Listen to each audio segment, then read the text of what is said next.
Pernah sadar, setiap kali harga BBM naik, media langsung ramai. Media sosial penuh kemarahan. Demo muncul di berbagai kota. Padahal, harga barang lain juga sering naik. Beras naik, telur naik, daging naik. Tapi, kenapa justru BBM selalu menjadi pemicu emosi yang jauh lebih besar? Apakah karena uang? Atau ada sesuatu yang lebih dalam? Sesuatu yang bahkan sudah dibahas para filsuf sejak ratusan tahun lalu. Mungkin yang sebenarnya terluka bukan dompet kita, melainkan rasa keadilan kita. Dan jawabannya berasal dari sebuah konsep bernama teori kontrak sosial.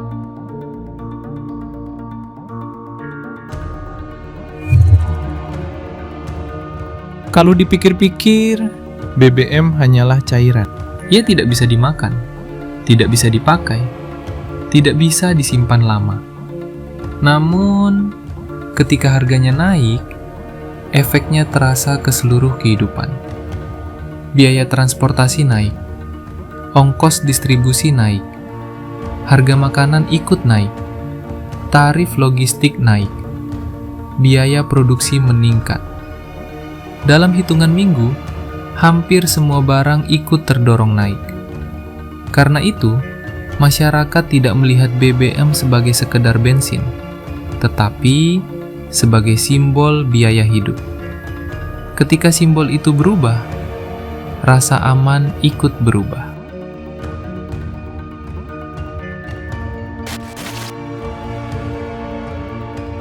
Sekarang coba pikirkan, mengapa kita mau membayar pajak?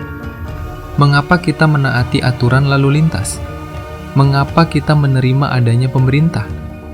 Karena secara tidak langsung, kita membuat sebuah kesepakatan. Kita menyerahkan sebagian kebebasan dan sebagian uang kita agar negara memberikan sesuatu sebagai gantinya. Keamanan, pendidikan, kesehatan, infrastruktur, transportasi, dan kestabilan ekonomi. Inilah yang disebut kontrak sosial. Walaupun kita tidak pernah menandatangani dokumen apapun, kita hidup berdasarkan kesepakatan itu.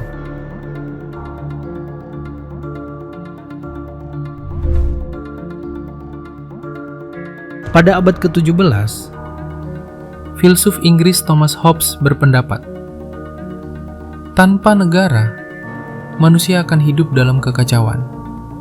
Semua orang akan saling berebut. Yang kuat menang, yang lemah kalah. Karena itu, manusia sepakat menyerahkan sebagian kebebasannya kepada negara.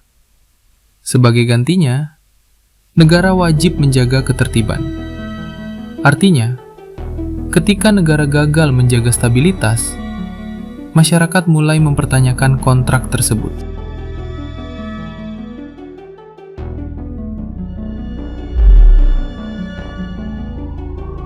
Filsuf lain, John Locke, memiliki pandangan berbeda.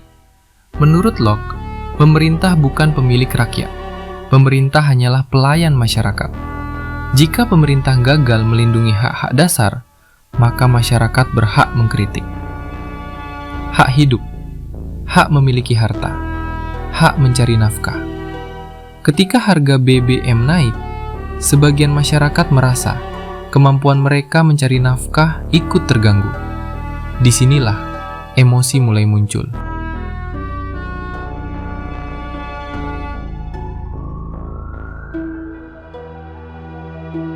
Kemudian datang Jean-Jacques Rousseau. Ia mengatakan, kekuasaan sejati berasal dari rakyat. Negara hanya menjalankan kehendak bersama. Karena itu, jika masyarakat merasa tidak dilibatkan, atau merasa keputusan dibuat tanpa mempertimbangkan kondisi mereka, muncul rasa kehilangan kepercayaan. Dan kehilangan kepercayaan seringkali lebih berbahaya daripada kenaikan harga itu sendiri.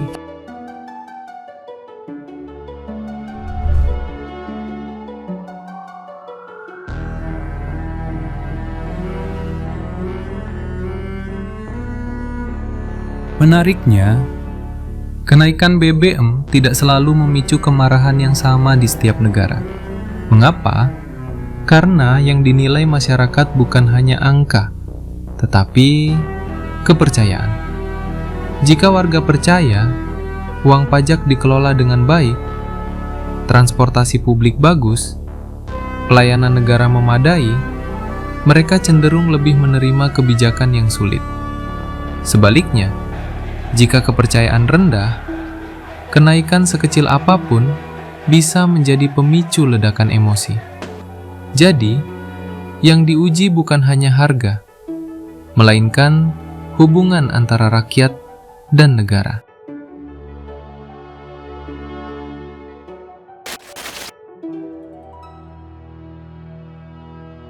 Dalam psikologi, manusia lebih mudah marah ketika merasa diperlakukan tidak adil dibanding ketika mengalami kerugian kecil. Misalnya, dua orang kehilangan uang Rp100.000. Yang satu karena dompetnya hilang. Yang satu lagi karena merasa diperlakukan tidak adil. Biasanya, orang kedua akan jauh lebih marah. Karena, emosi terbesar bukan berasal dari jumlah kerugian, tetapi dari persepsi tentang keadilan. Harga BBM sering menjadi simbol dari persepsi tersebut.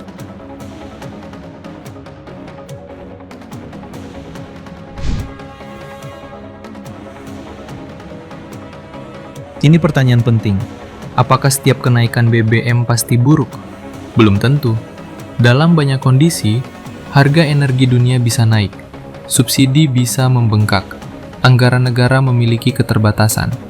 Pemerintah di berbagai negara sering menghadapi pilihan yang sulit, menahan harga dengan beban fiskal yang besar, atau menyesuaikan harga agar anggaran tetap sehat. Karena itu, perdebatan mengenai BBM bukan hanya soal benar atau salah, tetapi tentang bagaimana kebijakan dijelaskan, bagaimana dampaknya dikelola, dan apakah masyarakat merasa prosesnya adil.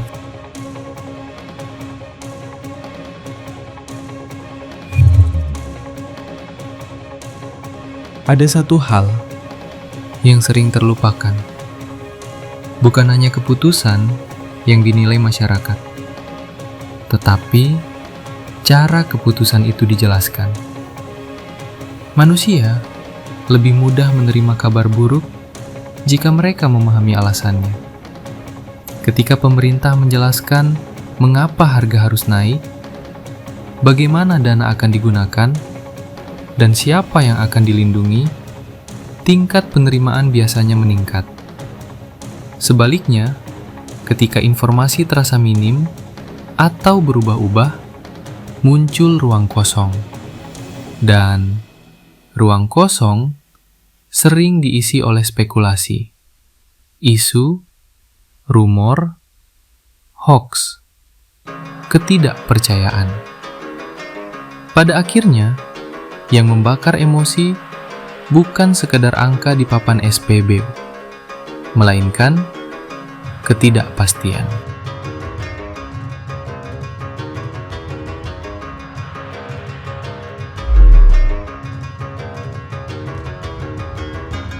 Kenaikan harga BBM tidak berhenti di pom bensin. Truk pengangkut barang membutuhkan solar. Kapal membutuhkan bahan bakar. Nelayan bergantung pada BBM.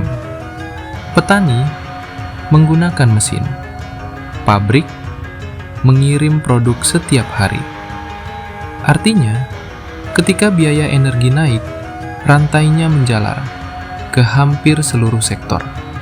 Karena itulah, masyarakat sering merasa kenaikan BBM akan mengikuti mereka kemanapun, dari ongkos sekolah hingga harga makan siang.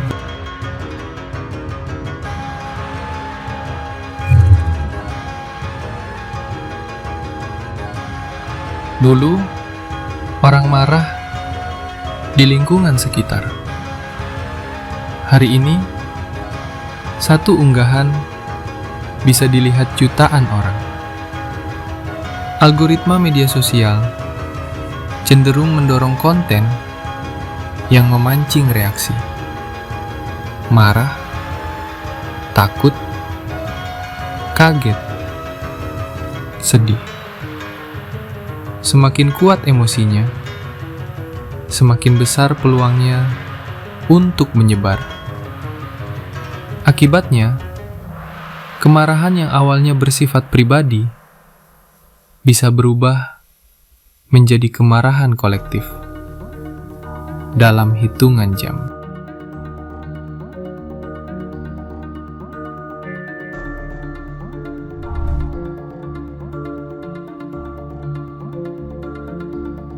Tidak selalu.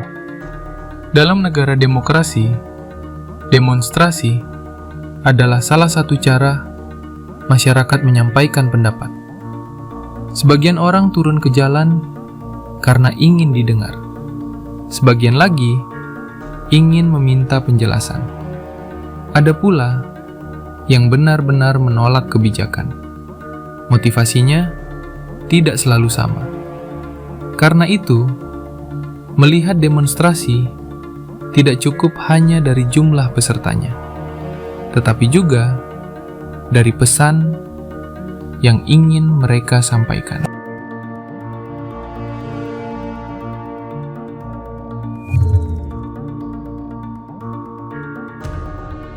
Di sisi lain, pemerintah juga menghadapi dilema. Jika subsidi terus diperbesar, anggaran negara bisa terbebani. Dana yang seharusnya digunakan untuk pendidikan, kesehatan, infrastruktur, atau bantuan sosial bisa ikut terpengaruh. Namun, jika harga dinaikkan, beban masyarakat juga meningkat. Tidak ada pilihan yang sepenuhnya bebas risiko. Yang ada adalah memilih konsekuensi yang dianggap paling dapat dikelola.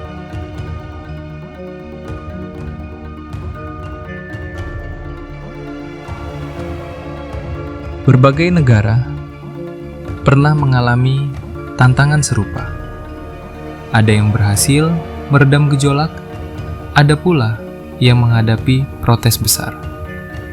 Perbedaannya sering bukan hanya pada harga, tetapi pada komunikasi, kepercayaan publik, jaringan perlindungan sosial, dan kesiapan pemerintah membantu kelompok yang paling terdampak.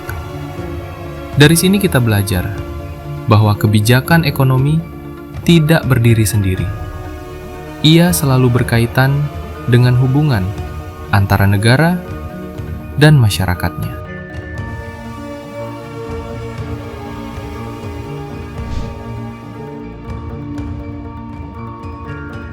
Sekarang kita mulai memahami jawabannya. BBM bukan sekadar cairan, ia menjadi simbol biaya hidup, simbol kemampuan mencari nafkah, simbol hubungan antara rakyat dan negara. Ketika simbol itu berubah, masyarakat tidak hanya menghitung berapa rupiah yang hilang. Mereka juga bertanya, apakah kami didengar? Apakah kami diperlakukan adil? Apakah negara masih menjalankan kesepakatan yang kami percayai? Disitulah emosi muncul.